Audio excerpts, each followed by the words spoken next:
I'm waiting for my mic. Oh, there it goes. There. There we go. You guys ready down there? All right. The time is now 5:32 PM. We'll go ahead and get started this evening. Just as a reminder, when you are speaking, please be sure to unmute your microphone so you can be heard on the live broadcast. For the public who did not register in advance, you can watch the live broadcast on the city's YouTube channel. For live Spanish translation services, please dial 720-386-9023 and use the code 104091 star. Thank you, Nick. I do call this meeting to order for the Board of Adjustments on the 13th of February. Would everyone please stand and follow me in the Pledge of Allegiance? I pledge allegiance to the flag of the United States of America and to the republic for which it stands, one nation, under God, indivisible, with liberty and justice for all. Thank you for that. At this time, can I please have staff perform a roll call? Chair Gronquist, Yes. Vice Chair Hernandez, Board Member Leffel, Present. Board Member Breecroft, Here. Board Member Douglas. You have a quorum. Present. Perfect, thank you, sir. I would like to bring up approval of November 14th meeting minutes. Does anyone have any questions when it comes to those meeting minutes? Yes, sir. Yes, I have a question or perhaps a clarification regarding the meeting's minutes from the 14th. In the packet, it states that Mr. Gronquist nominated himself. It also states further down that member Hernandez nominated herself. I would like to point out that that is inaccurate, and in fact, those nominations were made by Mr. Huseman, not the individuals. They only accepted the nominations. So I believe if you rewatch that broadcast on the YouTube channel, that we allowed board members to nominate themselves, and then Board Member Huseman made the motions and we can discuss this further, but Yeah, I don't think we need to further discuss it at this time, but I specifically remember Mr. Huseman sitting in that chair right over there, and he brought the nominations initially, not the individuals. we'll be sure to review that and bring any revised minutes to the next meeting. Thank you, Nick. That's my only matter there. Okay, thank you, sir. So I would, I guess we do that contingent on the next meeting for the approval of previous meetings minutes? It sounds like you're just going to have a motion to continue the approval of the minutes from 24-031 to the next Board of Adjustment meeting. Yes, sir. I would make that motion. And second? I will second. Great, can I please have a roll call? You could also do a voice vote if you prefer. Oh, okay. Might be quicker. I did the button. Okay.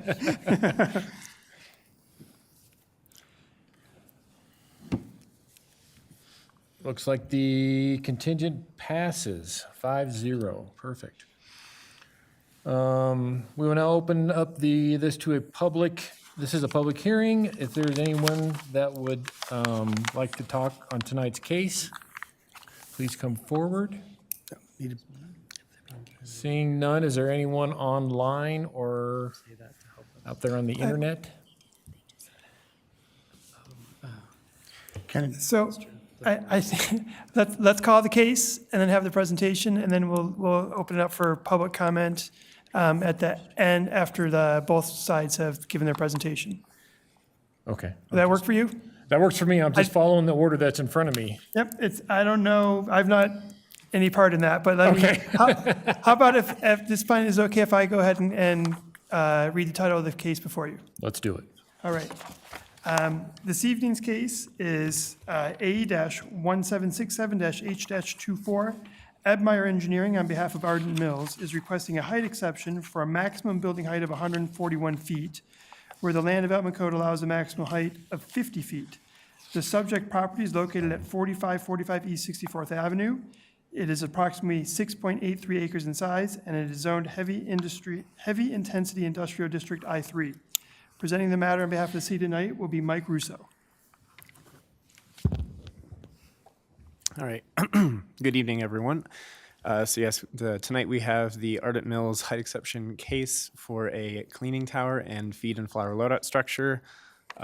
Case number is A-1767H-24. So a little background. Ardent Mills is a flour milling company headquartered here in Denver.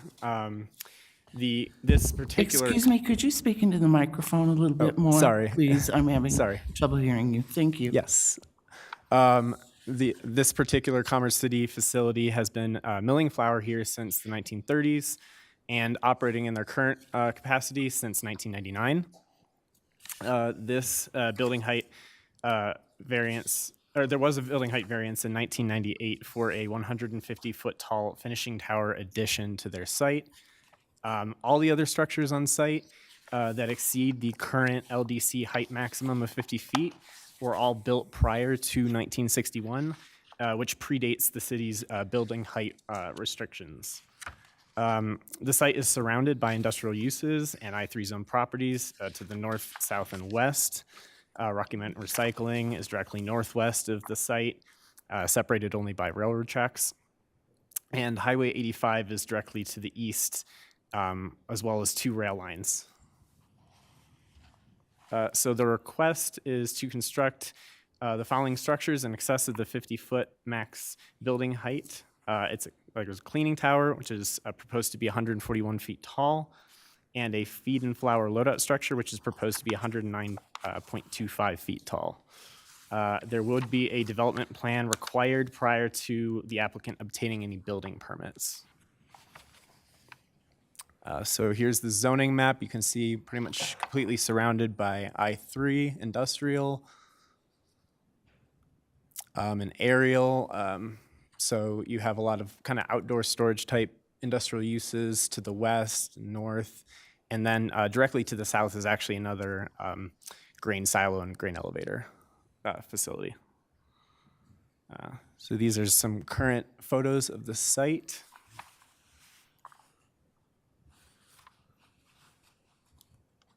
And this is the proposed site plan. The 2 structures outlined in red are the proposed, which would exceed the height maximum.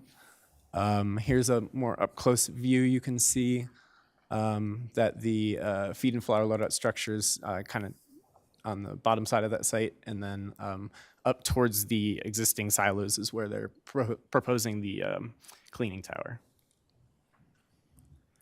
So this is a rendering of the site as it currently exists, and this is a rendering with the 2 proposed structures added.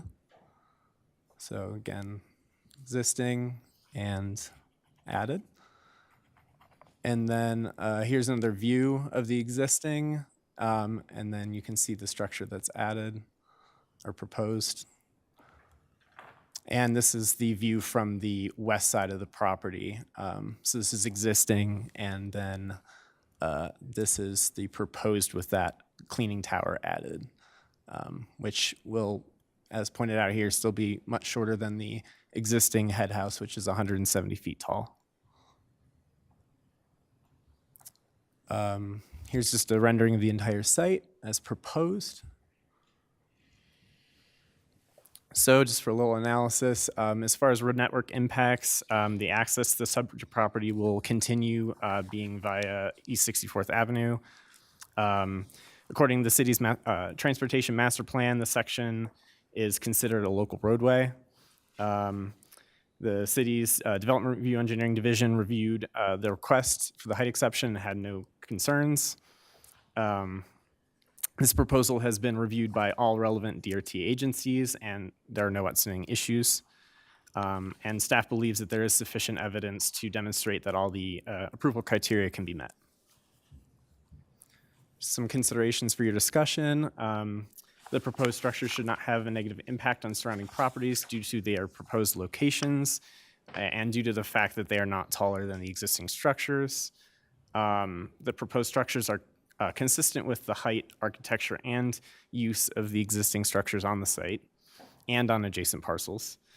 And as noted by the Economic Development Office, the proposed expansion will have economic benefits for the community. These are the potential outcomes for this evening. And with that, I'll conclude my presentation. If you have any questions, feel free to ask. And after that, the applicant would also like to present. Great, thank you, Mr. Russo. Do any board members have questions for staff? Mr. Leffel, I'm sure you have a couple. Well, I do have a question that would pertain to staff. Mike, if I could test you, it shows here in your criterias that there be no solar access blocked from this, and you stated it's shorter than the rest of the facility. But I wonder, how did they determine there would be no solar access? Just for clarification, I'm one of those outdoor storage guys you showed on the map, and the sun goes right up that tall tower and casts a very nice shadow onto my property. So I'm curious how they determine that this other portion wouldn't have any effect on solar access. Yes, so I guess if you can see, this is the kind of the view of the site from that side. Currently, there's an existing building. You can see it there in that gap where the proposed building is going to be. That blocks currently, I guess, any solar access through that gap, anyways, which is taller. So this shorter building should not block. Should not. Okay, that's all I have about that question. Thank you. Thank you, Mike. Ms. Douglas? Did you have a question, ma'am? Yes, I do. Go ahead. So this is for 2 individual buildings. Yes. One of them is sitting off, is connected, but is sitting off, and it looks like it has a substantial footprint. Do you have the square footage of how much land that would take up, and actually for both of them? But my biggest concern, or what I would like to know, and that's why I'm asking this question, is how much area that's going to take up, and how high is the bigger one? So the larger structure there is proposed to be 109 feet tall. I don't have the exact dimensions of the building footprint, but I'm sure, yeah. Oh, this one? I don't know if it has the footprint. One's 109. I guess the base area, okay. I don't have the dimensions, but the base area says, what was that? 5,590 square feet. So 5,000, almost 6,000 square feet. Almost 6,000 square feet? Yeah, on the base. Okay, and that one is said not to have any kind of solar effect? So let me go to the aerial.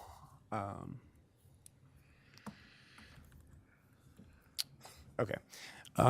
So from that side, the only site that I guess there would, well, actually no, because the sun would go east to west. So the shadow would be cast on their existing building. So the proposed structure is shorter than their existing building there. Let me go to the site plan. Here we go. So the existing building that is, I guess, this isn't oriented north-south, but north, as you're looking at it, of the proposed structure is taller than the proposed structure. So the shadow cast would be on the existing building. Thank you. And can you tell me what the areas that are shown with the cross-hatching? The cross-hatching, that, if you're talking, I don't know if I can point, but if you're talking about kind of south of that or down from there. That's the landscape area. I'm sorry, a what? That's landscape area that they're proposing with this. Oh, so it's not in existence, they're proposing. The like island areas near the parking, is that what you're referring to? Well, there's areas shown on this diagram that have, Or are you Shown with talking about the cross-hatching. lines, the rail lines? no, I know what the rail lines are. But the patches of cross-hatching. So can you Yeah. maybe guide me a bit? Yeah, there's Like some around the just- buildings? No, below, and then go straight down, and there's a patch there. Oh, There this you area, go. yes. This is all landscaping. Sorry, yeah. All this here, this, all this, That's proposed. that's all proposed landscaping. Proposed, With this, with, there now. yeah, not with, it's not there now, it's proposed with this application. And so that's back up against the railroad tracks, right? Yeah, all the landscaping here, yes. Okay. And is that right up against East 64th Avenue then, or not? Not quite. There's a little bit of a gap here. But the road does run along there. I really meant to get out to the site today and wasn't able to. And This kinda that shows really would have helped. Yeah, so the roadway kind of comes up here. So the landscaping would be kind of like right here. And then there's a couple islands over on this side as well. But that big section of landscaping would be right around where my laser pointer is. Okay. I think And- that's called Mill Road right there at that exact. Yeah, I think it road. like just this little section of it turns into mill. Mill Road. So with your laser or whatever, Mm-hmm. the red pointer that you have, can you show me where the larger building would be Yes, then right- on this right particular here. map? Right there, and that's going to be 109. Yes. Okay, and then the taller one is up, be right butted here. up against the others, and that's kind of sandwiched in Yeah. there, it's and that kinda- is 141? correct. Yeah, that kind of fills in that gap between the existing structures. Okay, and so we're asking for height variance on both of these buildings, but one is for cleaning, and the other one is for milling. Will there be workers inside both of the buildings? I'm assuming that these are, how many stories would this be, each of those buildings be in? I can't actually answer those questions, but I'm sure the applicant can. So when they get to Okay. their presentation, I'm sure they can answer that for you. Right. I think that's all the questions that I have for staff, then. Thank you. Thank you. Thank you, Mr. Russo. I have two additional questions unless you guys have anything else. Okay. I guess my question would be, this is two buildings under one application. Is that coherent? What happens if they rip one down and into the future? It would specifically apply to the buildings that are shown in this application. So So it doesn't go with the lot? correct. It goes with the building specifically. Okay. Yep. And then, just as a point of clarification, it's not in here anywhere also, but with these additional buildings, what does that do to the lot coverage of that lot also within the industrial zone? Is that obviously it's going to increase the lot coverage, but does it exceed that? No, they won't exceed the max. Yeah. Okay, great. At this time, I'd like to invite the applicant to the podium, if you don't mind, whoever's going to represent.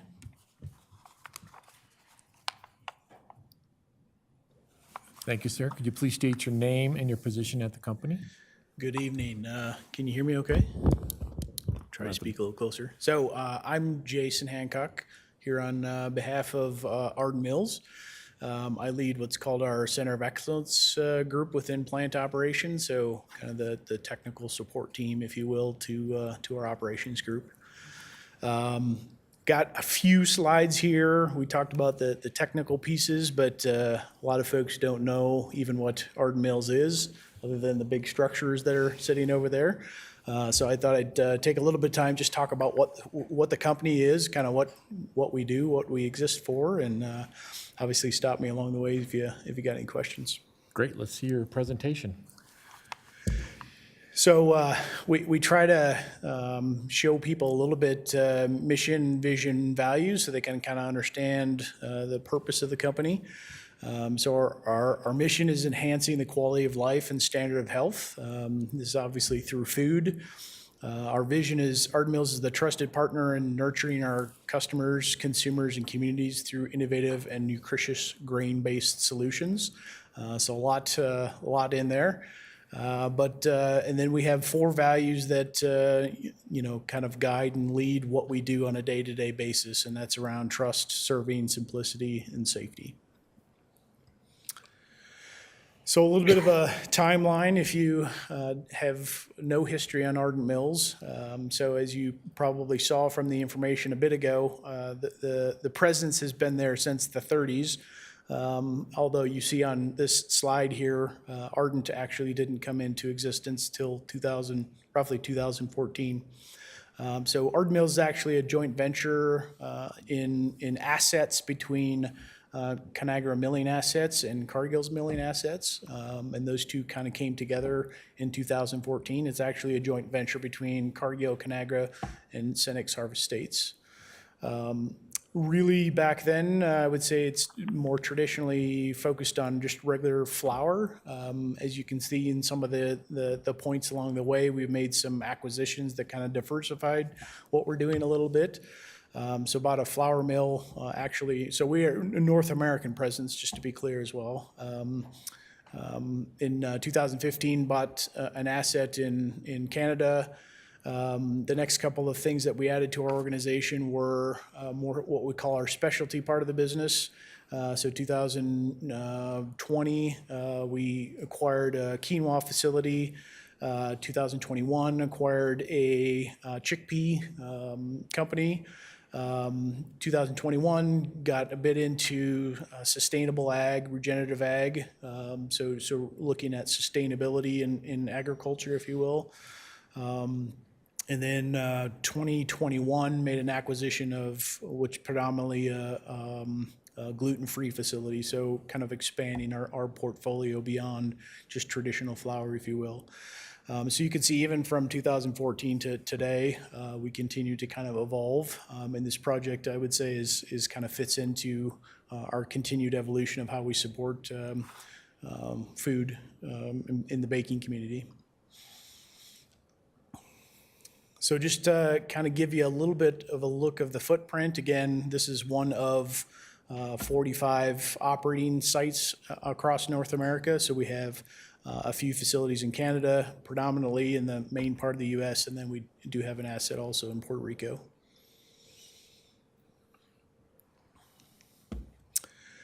Just a little bit of a history on the site itself, and Mike talked about this a little bit. It's kind of originally constructed in the mid-30s, if you will. There's been a couple of updates that have happened since the original facility.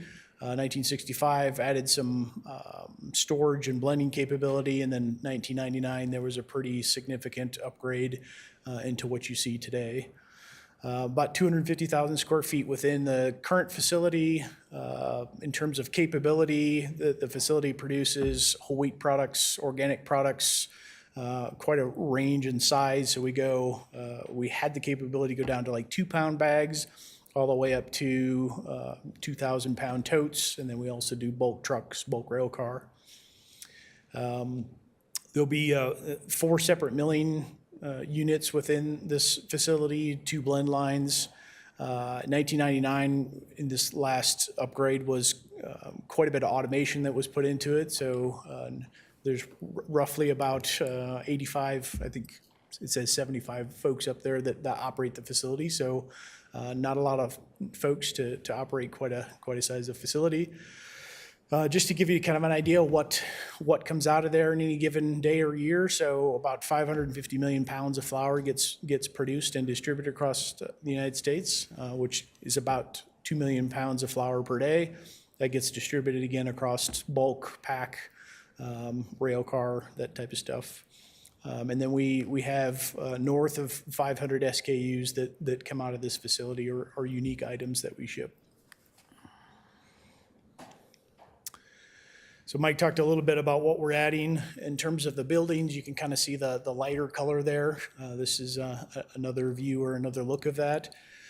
So the proposal or the design that we're working on is going to add just under 1 million pounds of flour capacity per day to what we currently have.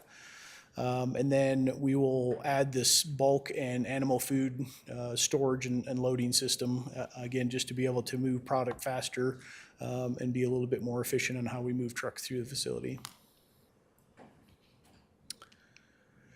Talked about this a little bit, but part of our portfolio, I would say, is fairly traditional flour. It covers the gamut from food ingredients to distributors of flour to large commercial bakeries, if you will. What you see up here is the different products we have that we sell into, I would say, more distribution and restaurant chains, those types of things. And then talked about this a little bit, the last 5, 6, 7 years, we've really kind of expanded out of just the flour space and have now gotten into more health trends, some ancient grains, heirloom grains, some gluten-free type stuff, again, just to kind of extend our portfolio a bit. So I think that is it. Questions for me? Thank you, Mr. Hancock. Does the board have any questions for the applicant? No? Yes, sir. Mr. Leffel. Yes, Mr. Hancock, I'm your neighbor to the west of your facility. I have 2 questions. One is, you gonna have a bunch of more new light bulbs glaring up on the top of that tower?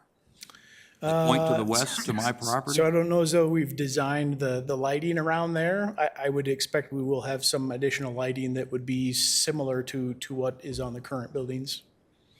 Well, I'm a little concerned about that. You know, I don't know if you're aware, but I run a haunted house.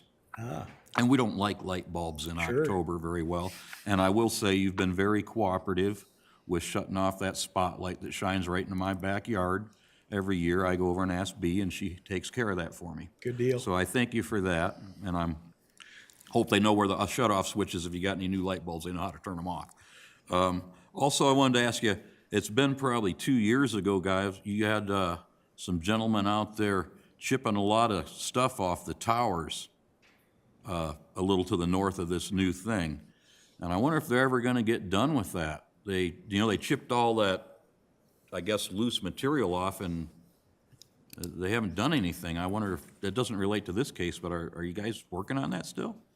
Yeah, we work on that a little bit each year. So our what we do there is look at structural integrity to make sure it's in good shape. So we monitor it, and then where we need to make corrections, we'll make repairs in any given year. So a bit of a journey for sure, but yeah, we're continuing to work on that for sure. Well, they spent a lot of time chipping that off, and I thought they'd probably get out there and maybe fill that in or paint some of those spots, but those workers disappeared. Yeah.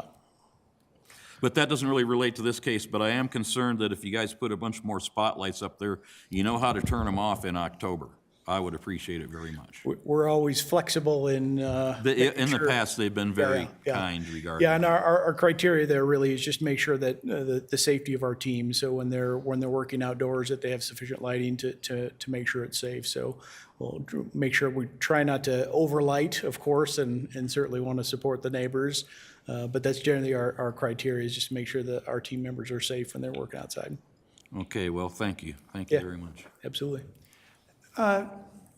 If I may, Board Member Leffel, and I'm sorry to ask you this, but given the nature of your last couple questions as they pertain to the impact on your particular property adjacent to this or next to this or neighboring, as you refer to, I just want to make sure that you are able to make a independent decision based on the record before you, and that you don't have a conflict based on its potential impact to your property. So if you could just confirm that you'll base your decision on the record before you and the criteria, so that we know that you do not have a conflict of interest here, that would be helpful. Yes, sir. Matt, I don't have a conflict of interest here with this Thank you. thing. I was just asking, they have been very cooperative on my requests in the past just to shut off one specific light bulb that shines right into my place. And I was only worried that they may want to put a bunch more spotlights up there, and just that they know how to turn them off just for the duration of October. So I'm basing my decision on the context that we've been provided here, not my personal agenda. Yeah, Thank you, I would have Matt. been less concerned had you constricted your question to the way light is referenced in approval criteria 4B2. But since you related it back to your personal interest is why I had a concern there, sir. But thank you for clarifying. Thank you very much, Matt. Any further questions? Yes. Thank you, Chair. So I had asked the staff if they knew how many stories tall the buildings are and where people would be working in those buildings. Could you Yep. let me Yes. ask those questions of you? Stories are a hard description to make in our business. They're not traditional heights, if you will. The cleaning house, I think, has 8 levels, 9 levels. I forget exactly what it is.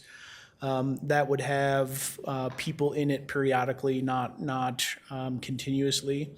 And then the tower for loading animal food and flour is largely storage of both flour as well as animal food.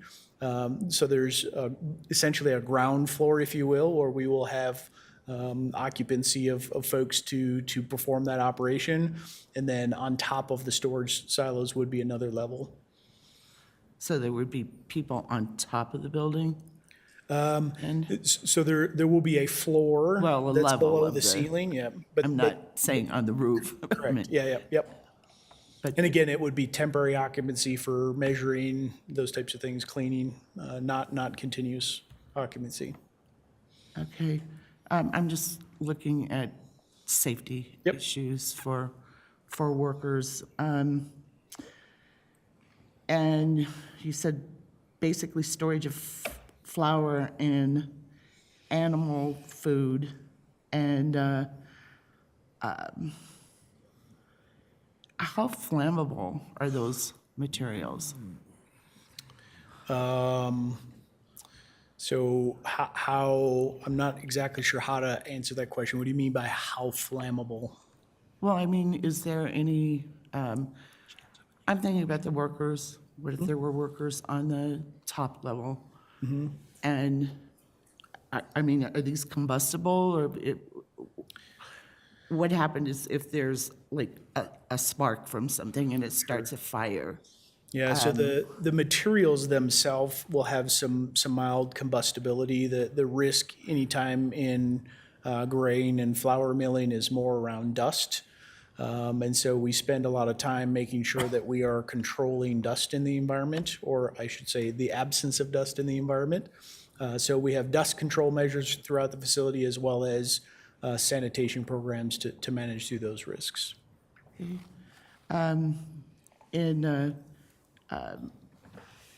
You have been in talks with the fire department about what your We've done plans are, some, and yeah, we've done some preliminary, I would say requirements around design and life safety, those types of things. okay. And you said there were 9 levels in the cleaning building, and those would have a lot of people in them working. We don't at have a all lot of 9 people levels, actually or- in the milling buildings themselves, so it takes roughly, so we have 3 shifts, 8-hour shifts per day, and there's roughly 2 people per shift that operate the milling part. So the cleaning section that we were referring to, there's 2 people per shift, generally speaking, that would occupy that. Okay. And again, it would be intermittently, not continuously. And what are you doing as far as cleaning as it stands? Yeah, so the wheat comes in off the field, so it's a raw agricultural commodity. So anything that comes off the field comes to us.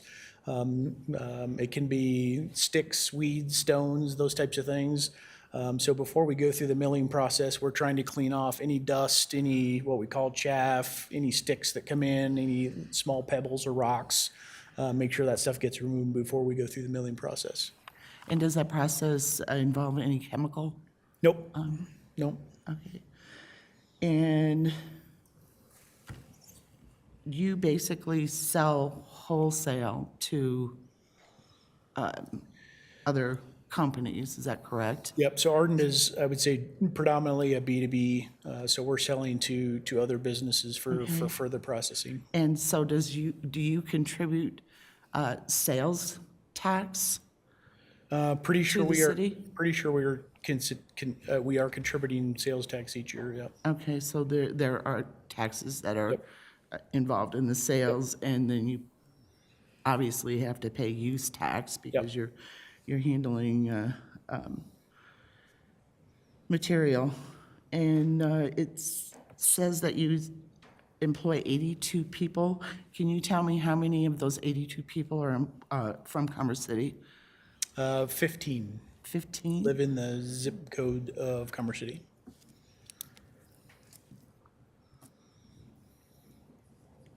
Okay.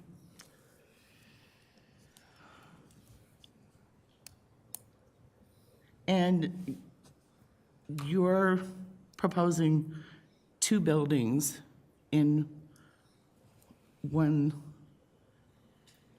I guess, variance request is what this is? Right, for the height exemption, we'll have 2 buildings that will exceed the current limit.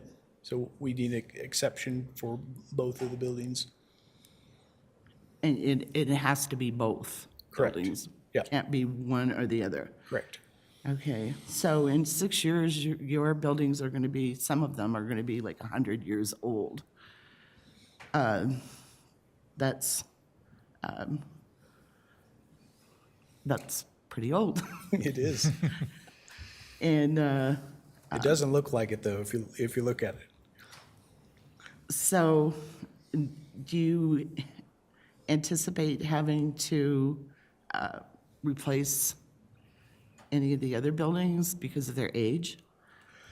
No anticipation of replacing any buildings. I would say structurally, all the buildings that are there are in good shape. We spend a fair bit of time making sure that we keep them maintained. And these are not replacements. Both of these are addition for extra equipment to be able to process the additional capacity. So the reason for adding these is not to replace aging buildings so much as to create more space for equipment for the extra capacity. And then there was a letter from the Economic Development Department. However, it was from the Director, Michelle Claymore. There are new people in our Economic Development Department here, and Ms. Claymore is no longer with the city. And have you talked to the new people in the Economic Development Department? Have not talked to them recently, no. All right, thank you. That's all the questions I have. Thank you, madam. Any further questions from the board for the applicant? Okay, I have a couple. I think it was brought up that you have 82 current employees. Is there going to be additional headcount with this expansion at all? Yeah, so we anticipate adding about 2 additional folks as part of this process, so that was the original plan. So not a lot of people, it's just more equipment and process than it is people additions. Sure, okay, all right.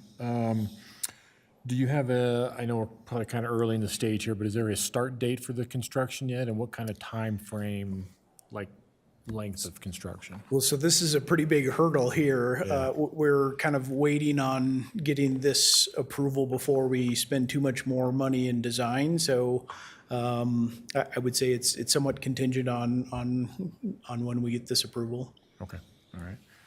And kind of going back to the economic impact, what is the economic impact? Can you speak to that a little bit back on the previous board that was around?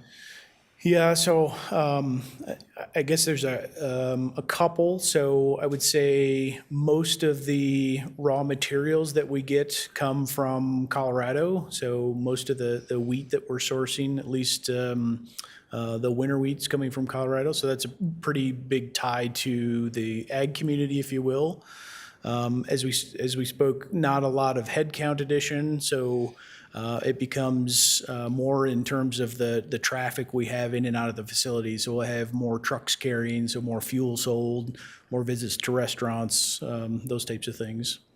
Is there more rail cars, I would imagine? So I would say the majority of the volume we're looking at is going to be what we would say is local. So it's a truck market. Not to say that the rail wouldn't change at all, but predominantly most of the volume is going to stay fairly local, which would be truck.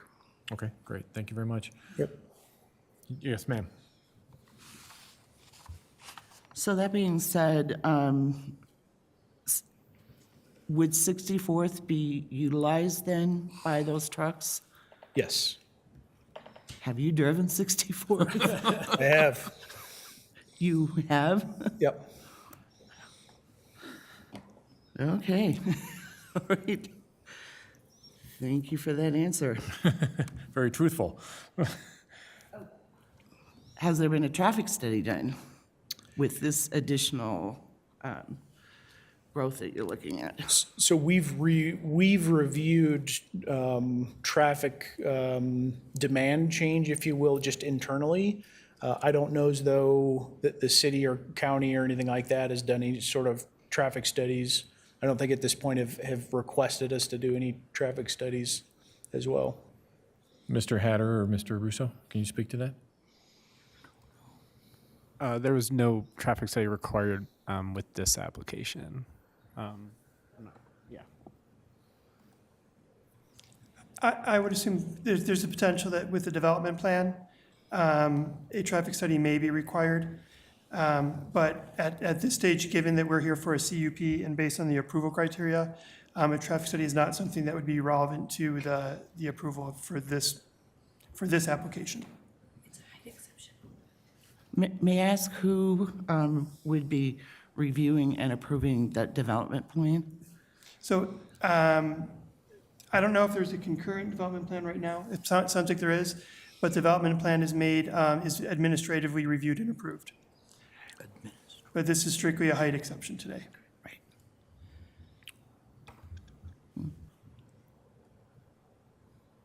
Any further questions, ma'am?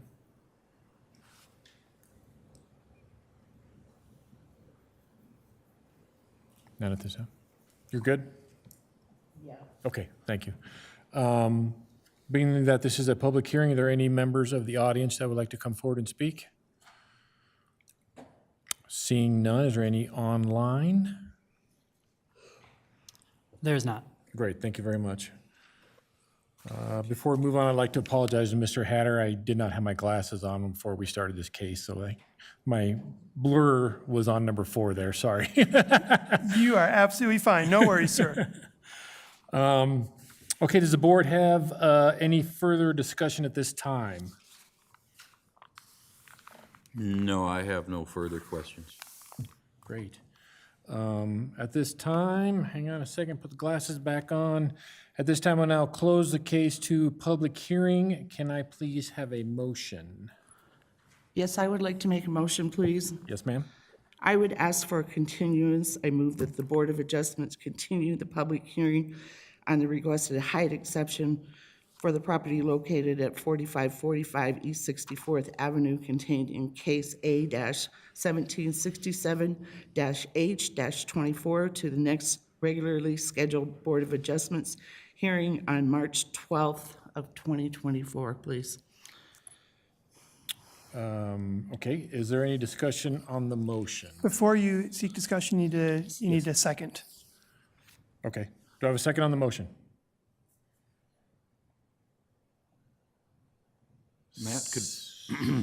Matt, can we get clarification there? I'm not sure I understand the purpose of the motion. Well, you don't have a second, so there's no discussion really on the motion.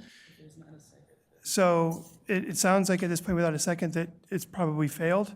But that's up to the chair to make that call. Yeah, seeing no second, can I get a alternative motion? I'd like a motion to approve. I move the Board of Adjustments into a finding, excuse me, that the requested height exception for the property located at 4545 East 64th Avenue, contained in case A1767-H-24, meets the criteria of the Land Development Code, and based on such findings, approve the height exception. Thank you, sir. Can I get a second? Second. Second heard. Any discussion on the motion?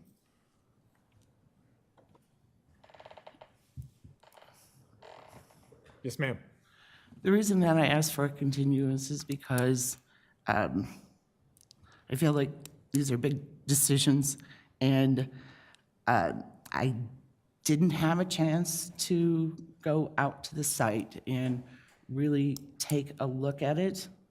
I wanted more time.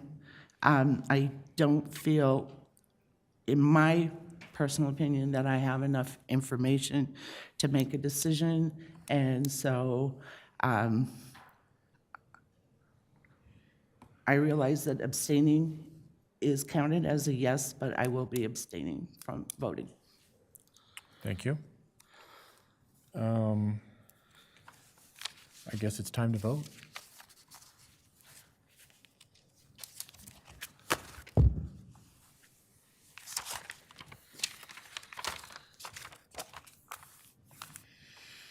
Board Member Douglas, could you?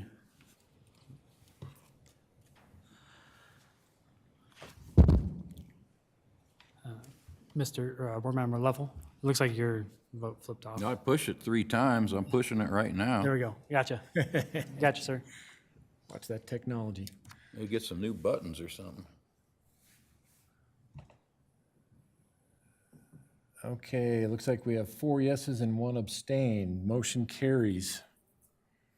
Congratulations, gentlemen.